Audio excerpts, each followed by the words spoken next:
Hello, good morning, good afternoon, good evening to my 16,000 followers, likers, sharers, commenters, bashers, and syempre sa lahat po ng negative or positive natin na mga viewers, I am wishing you all the best.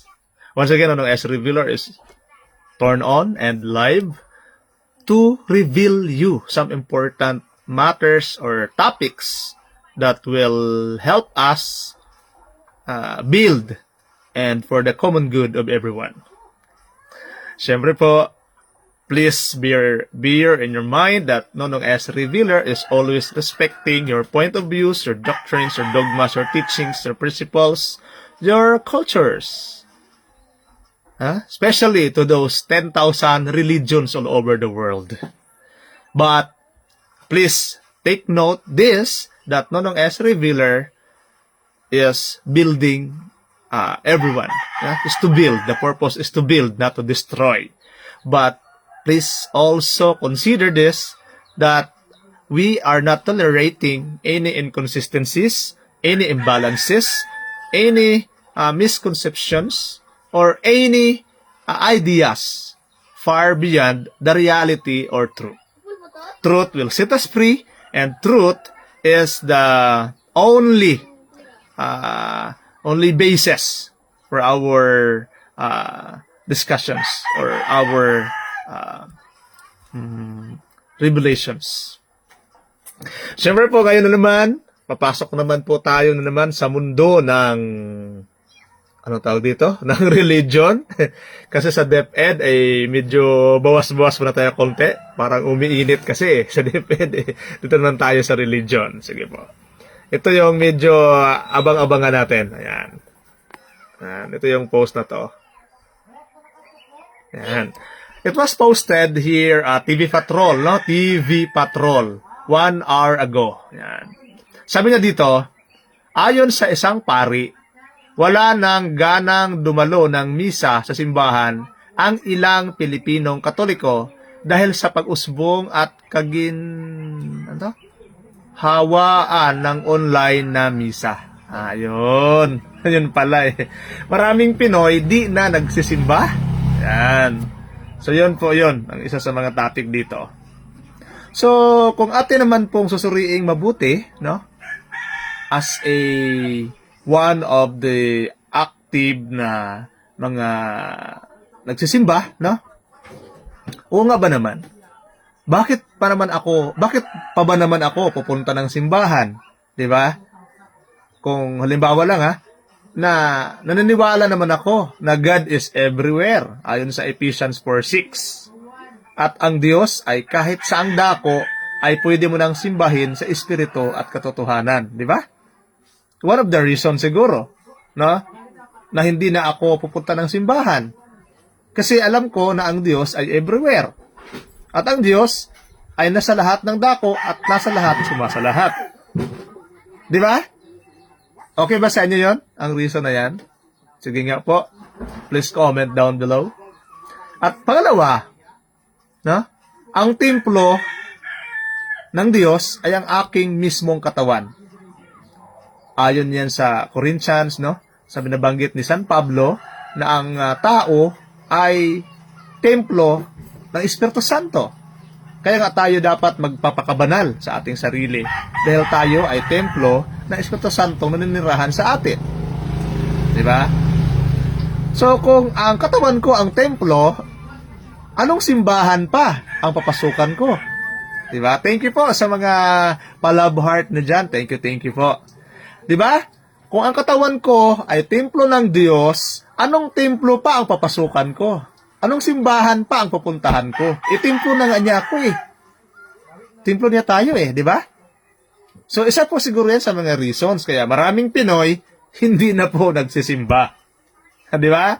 Pangatlo, di ba? Pagdating mo sa simbahan, marami kang makakasalamuha doon, marami kang mga brothers and sisters, at minsan ay chika-chika, di ba? Chika-minute. Di ba? At siyempre sa chika minute, alam na kung saan papunta. Di ba? So yun siguro yung iniiwas ng iba na magsimba. Di ba? Tatlong rason ha. Una, ang Diyos ay nasa lahat, sumasa lahat. Ano pa bang simbahan ang papasukan mo? Pangalawa, ikaw o tayong tao ang templo ng Diyos. Ano pang templo ang ating papasukan? Pang-apat, magsasimbahan tayo, maraming mga kakausapin doon, maraming mga kasalamuha, chika-chika minute. Di ba? Pang-apat, mismong Diyos ang nagsabi. Sabi niya, ang templo, ang katawan ninyo, ang templo ko. Ano pa bang bahay ang gagawin nyo para sa akin? Di ba? Sa madaling sabi, mga kapatid, yung Diyos na everywhere ay hindi po nagpapagawa ng bahay niya. Basahin niyo sa Biblia. Kaya sabi niya, sa langit ng mga langit ay hindi na ako magkasya. Ano pang bahay ang gagawin niyo para sa akin? So lumalabas po, mga kapatid, na hindi nagre-required, nag-uutos ang Diyos na gawaan siya ng bahay. Kung gumawa man kayo ng simbahan, yan ay kalooban at kagustuhan nyo. Hindi kagustuhan ng Diyos na gumawa kayo ng simbahan para bahayan niya. Yan po, 4 na dahilan. Reviewin natin ha. Unang-una, ang Diyos ay everywhere. Ano pa nga ba naman? Saan ka nga ba naman pupunta para lang kausapin siya? Pangalawa, templo niya ang katawan ng tao. Anong templo pa ang ating pupuntahan para lang kausapin siya? Pangatlo, umiiwas yata sa maritesan ang mga tao kaya hindi na po nagsisimba. Pang-apat, hindi nag-utos ang Diyos, nagawaan siya ng bahay niya. Dahil hindi na siya magkasya sa langit ng mga langit. Ano pa bang bahay ang gagawin natin para sa Kanya? Bilis, Noise Revealer po, paki-evaluate nyo na lang po yan, paki-analyze nyo po.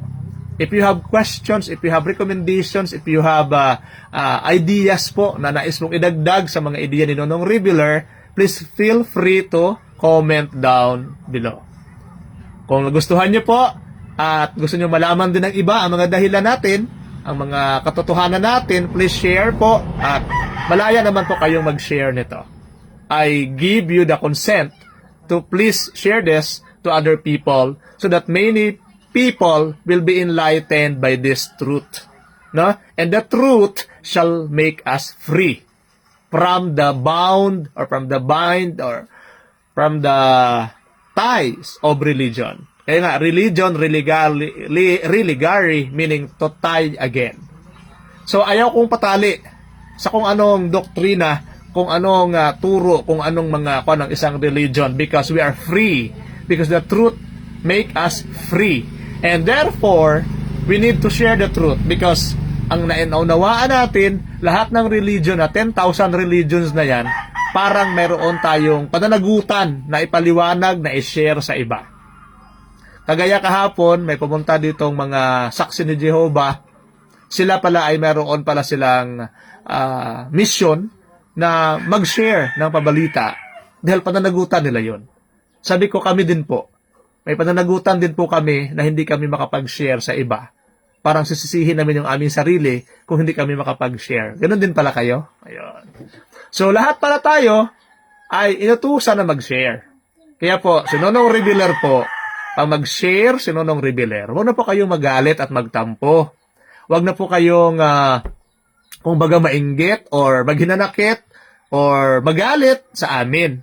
Kasi po, kung may pananagutan kayo na magturo sa iba, na mag-share sa iba, magpahayag sa iba, kami po meron din po. May pananagutan din po kami sa aming sarili na kapag hindi namin ma-share ito, parang nagiging guilty kami na bakit hindi ko sinabi. Bakit hindi ko sinare sa iba yon, di ba? Kaya po, nagsishare po tayo not to destroy, but to build.